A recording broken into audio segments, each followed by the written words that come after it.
আসসালামু আলাইকুম প্রিয় সুধী দর্শকবৃন্দ।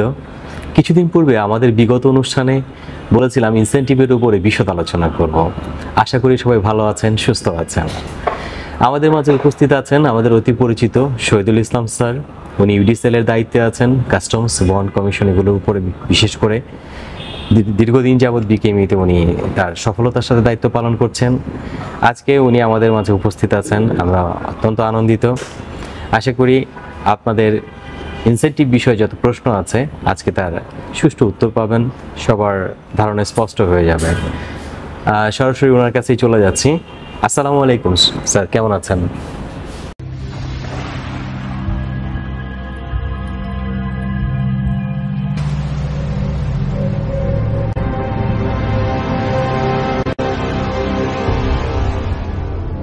রাজউদ্দিন ভাইকে আমরা দীর্ঘদিন ধরেই ইনসেন্টিভ সংক্রান্ত এবং অনেক কমার্শিয়াল ভাইয়েরা আমাকে ফোনে এবং বিভিন্নভাবে আমাকে ইনসেন্টিভ সংক্রান্ত একটা তথ্য দেওয়ার জন্য আশা রাখি আমি ইনসেন্টিভ নিয়ে ধারাবাহিকভাবে একটু বড়সড় আকারে অর্থাৎ বোঝার ক্ষেত্রে আমি যাতে সবার বোধগম্য হয় সেভাবে আমি ইনসেন্টিভ সংক্রান্ত বিষয়ে একটু আলোচনা করব।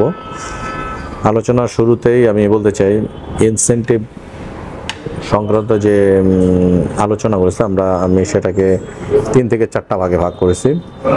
ইনসেন্টিভ নিয়ে আলোচনা, প্রাইমারি স্টেজ আলোচনা করব, দ্বিতীয়ত সমস্যা এবং এর সমাধান এবং ক্যালকুলেশন যে ম্যাথমেটিক্যাল ইস্যুগুলি আছে, কীভাবে প্রাপ্তির ক্ষেত্রে যে ম্যাথমেটিক্যাল ইকুয়েশনগুলো আছে সেখানে অনেকে ভুল করে জানার জন্য সেই জিনিসগুলি আমি তুলে ধরব।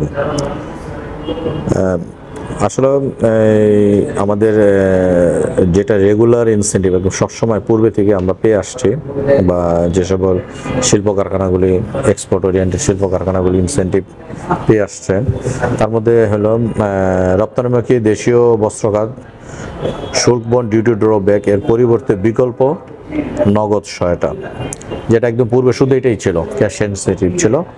অর্থাৎ দেশীয় সুতার উপর একটি গভর্নমেন্ট একটি ফ্যাসিলিটেট দেয়, অর্থাৎ ট্রেডকে প্রমোশন করার জন্য, যেটা বিভিন্ন সময় বিভিন্ন রেট ছিল। বর্তমানে এটা 4% সাবসিডারি দেওয়া হয় ফ্যাশন।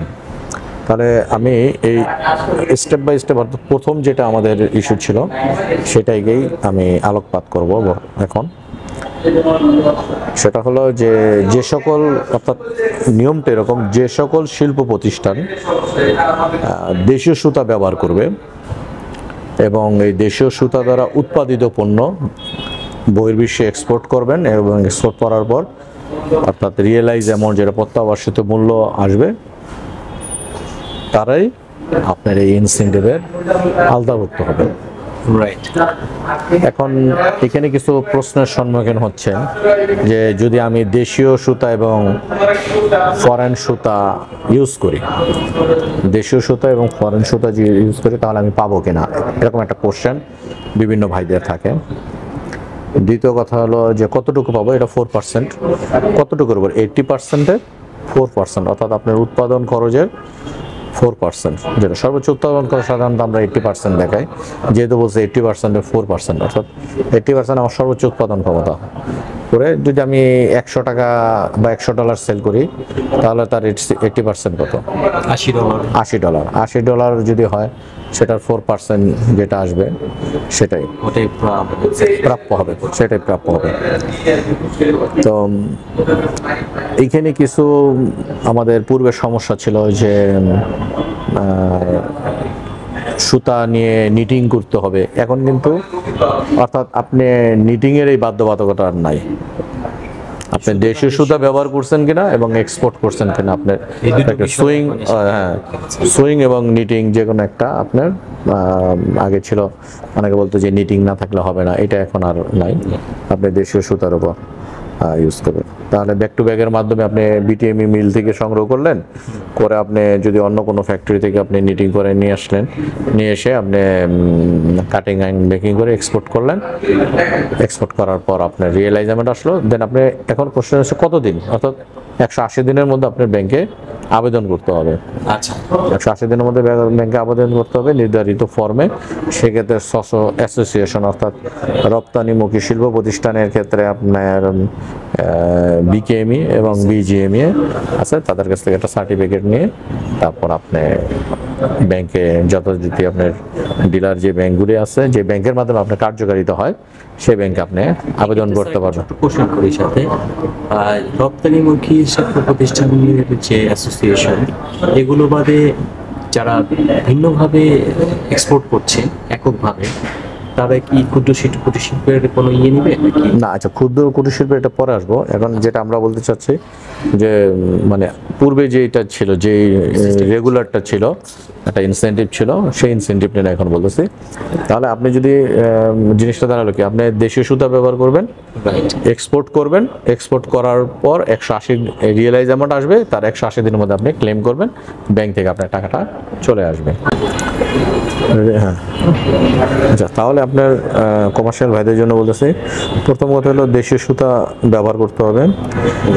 আপনার ফ্যাক্টরিতে নিটিং অথবা অন্য কোনো ফ্যাক্টরিতে আপনি নিটিং করলেন, সেক্ষেত্রে কোনো সমস্যা না, সেখানে এখানে এখন আর কোনো সমস্যা নেই।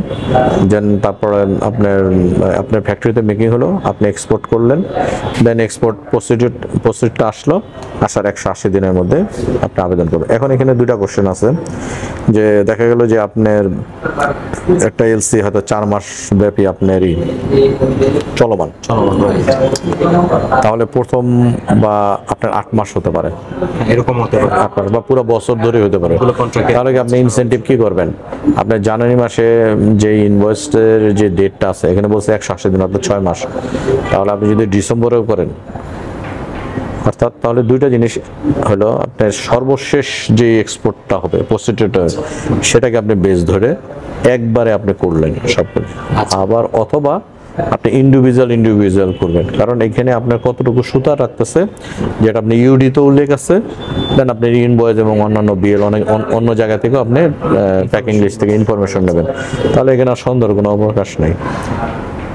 এখানে একটা জিনিস আছে যে আপনার যদি এরকম হয় যে আপনার 10,000 পিস, তার মধ্যে 5,000 পিস আপনার দেশীয় সুতা আর 5,000 পিস বিদেশি সুতা, তাহলে আপনার দেশীয় সুতার মধ্যে 5,000 পাবেন। আর যদি এটা ইউডিতে আপনার ওইভাবে কনজাম্পশন থাকে, তাহলে যখন দেশীয় সুতা ইউজ করে আপনি এক্সপোর্ট করবেন, তখন ওই দেশীয় সুতার উপর পাবেন। যদি এটা ইন্ডিভিজুয়াল থাকে, তাহলে ফরেনটা আপনি অ্যাপ্লাই করার দরকার নেই। কিন্তু অনেক সময় দেখা যায় যে কিছু সুতা আছে মিক্সড হয়ে যায়, যেমন আপনার স্পেন্ডেক্স সুতা, লেকড়া সুতা, বা যেভাবে হয়তো মিক্সড হয়ে আপনার, অথবা কোনো ফ্যাব্রিক অনেক সময় কলার বা কন্ট্রাস্ট হয়ে গেল, সেক্ষেত্রে আপনি কি করবেন? সেক্ষেত্রে আপনার ক্যালকুলেশন যে শিটটা আছে, সেখানে অটোমেটিকলি আমরা পরবর্তীতে দেখাই দেবো যে কিভাবে অটোমেটিকলি আপনার ফরেন পোর্শনটুকু বাদ চলে যায়। তাহলে নিট কি থাকবে? নিট আপনার দেশীয় সুতাটা থাকলো। সুতরাং এক্ষেত্রে কমার্শিয়াল ভাইদের ভয়ের কিছু নাই যে আমি ফরেন আছে, লোকাল আছে। যদি পূর্বেই সেপারেট থাকে, তাহলে তো আপনি সেপারেট হয়ে যান। আর যদি সংযুক্ত থাকে, তাহলে ক্যালকুলেশন শিটের মাধ্যমে আপনার অটো বের হয়ে যাবে যে কতটুকু আপনার সুতা আছে, কতটুকু ফরেন, সর্বোচ্চ ফরেন ব্যবহার হয়েছে। তো সেখানে ক্যালকুলেশনের 3টা ঘর আছে, তো ওর মধ্যে লেখা আছে সর্বনিম্ন যেটা, সেটাকেই আপনি ক্লেম ভ্যালু, অর্থাৎ আপনার নগদ সহায়তা প্রাপ্তির ক্ষেত্রে যে অ্যামাউন্টটা, সেই অ্যামাউন্টটাই এখানে উল্লেখ হবে। তাহলে আমার মনে হয় এটা নিয়ে আর বেশি আলোকপাত আমার মনে হয় আশা রাখি সবাই বুঝতে পারবেন যে আপনার প্রথম হলো দেশীয় সুতা ব্যবহার করতে হবে এই ইনসেন্টিভটার ক্ষেত্রে, আর 180 দিনের মধ্যে আপনার আবেদন করতে হবে লাস্ট রিয়েলাইজেশনের ডেট, অথবা আপনি ইন্ডিভিজুয়াল যে প্রতিটা ইনভয়েস ধরে করলেন। স্বশো অ্যাসোসিয়েশন থেকে আপনার সার্টিফিকেট নিতে হবে, দেন আপনার নির্ধারিত ফর্মে আবেদন করতে হবে। আশা রাখি এই গাইডলাইনগুলি ফলো করলে আমার মনে হয় না যে আর কোনো সমস্যা হবে। তারপরে যেটা আছে, বস্ত্র খাতের ক্ষুদ্র ও মাঝারি শিল্পের অতিরিক্ত সুবিধা প্রচলিত নিয়মের 4%, এটাকেই মিন করছে ক্ষুদ্র ও মাঝারি, অর্থাৎ গভর্নমেন্ট আরেকটা সাবসিডিয়ারি অর্থাৎ ক্যাশ ইনসেন্টিভের ক্ষেত্রে দিচ্ছে, যেটা হলো বস্ত্র খাতের ক্ষুদ্র ও মাঝারি শিল্প।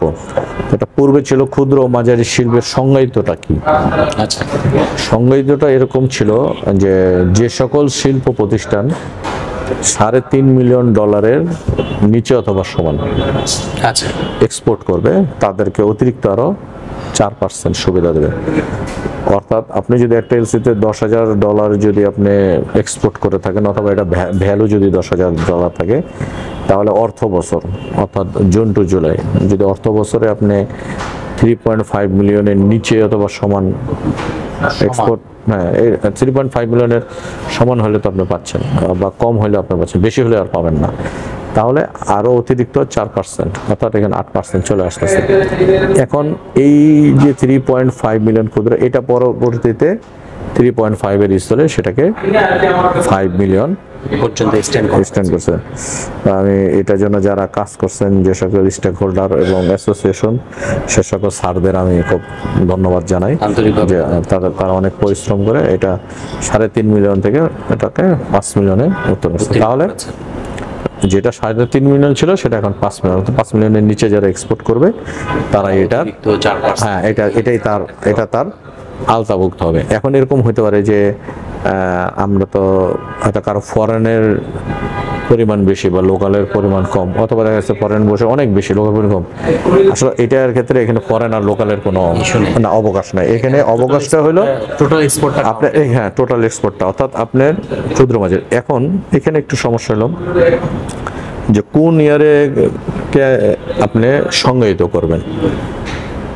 উদাহরণস্বরূপ বলতে পারি, যদি কোনো শিল্প প্রতিষ্ঠান যেমন 20 এবং 21 সালে সে 5 মিলিয়ন নিচে এক্সপোর্ট করছে, তাহলে 21-22 অর্থ বছরে যেই অ্যামাউন্ট এক্সপোর্ট করবে সেই অ্যামাউন্টটার উপর কিন্তু সে পাবে।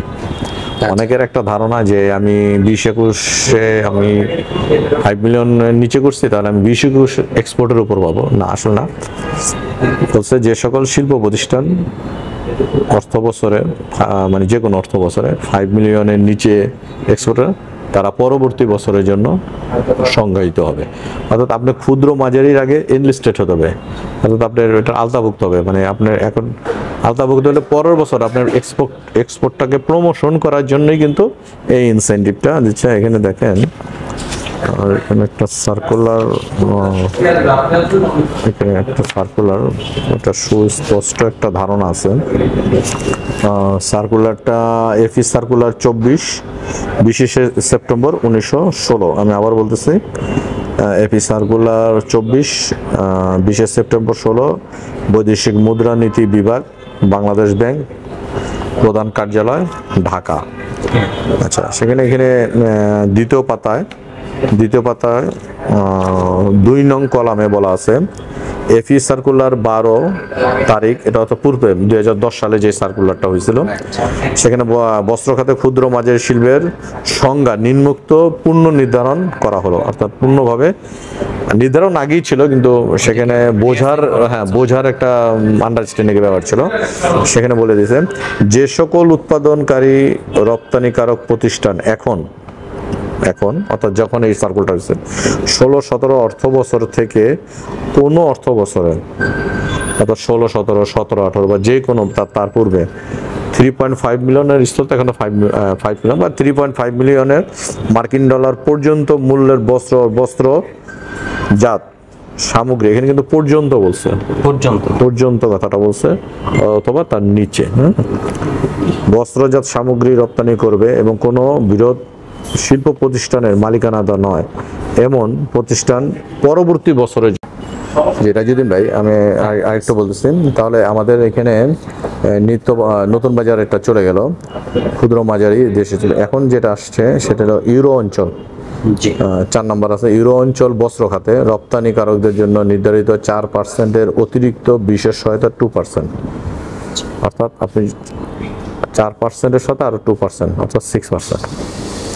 তাহলে এখানে ইউরো অঞ্চল আপনার নেটে সার্চ দিলে আপনি ইউরো অঞ্চল, ইউরোজোনের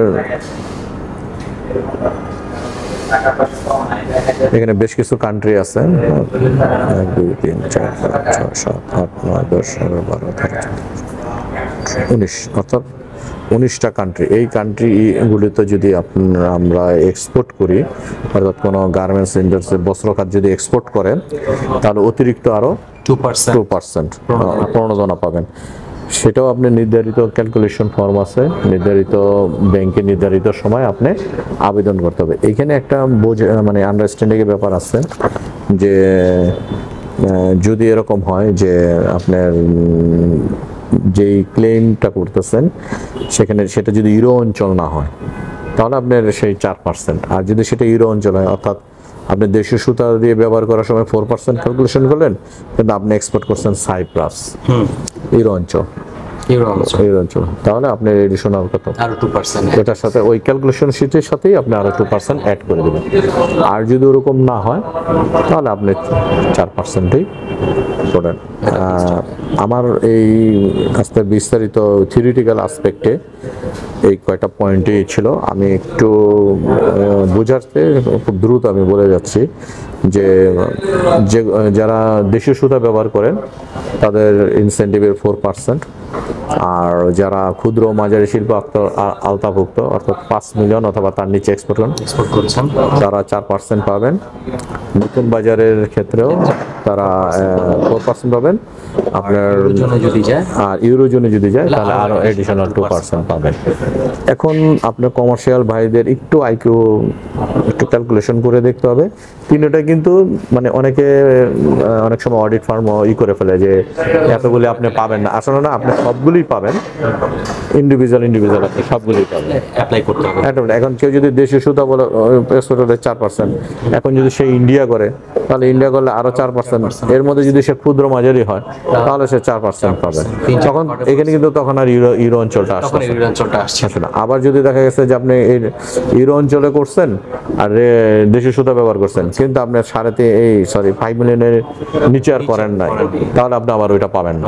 ঠিক আছে, যদি সবটাই আপনি অ্যাভেল করেন তাহলে সবটাই পাবেন, আর যদি আপনার ইন্ডিভিজুয়ালি তাহলে আপনি ইন্ডিভিজুয়ালি আপনার অ্যাপ্লাই করতে হবে। ধন্যবাদ কমার্শিয়াল ভাইদের, এবং যারা এটা দেখবেন ধন্যবাদ, এবং রাজিউদ্দিন ভাই আপনাকে ধন্যবাদ। আজকের থিওরিটিক্যাল আলোচনায় স্যার আমাদেরকে সর্বোচ্চ পরিষ্কারভাবে বোঝানোর চেষ্টা করেছেন যে আসলে ইনসেনটিভ কোন কোন ক্ষেত্রে পাওয়া যেতে পারে এবং সেটা কিভাবে পাওয়া যাবে, আর সেই ক্ষেত্রে আবেদনের জন্য আমাদের নির্দিষ্ট যে ফর্মগুলো ব্যবহার করতে হবে, এবং মূলত আমাদের কমার্শিয়াল ভাইদেরকে আরেকটু লেখাপড়া করতে হবে, একটু জানতে হবে প্রপারলি আসলে কোন কোন জোনে এক্সপোর্ট হচ্ছে এবং সেই জোনটা আমাদের আবেদনের এলাকার মধ্যে পড়ে কিনা। ধন্যবাদ সবাইকে আমাদের সাথে থাকার জন্য। আমরা পরবর্তী আলোচনায় আবার ফিরে আসবো অতি সত্ত্বর। Thank you very much. সবার জন্য রইল শুভকামনা।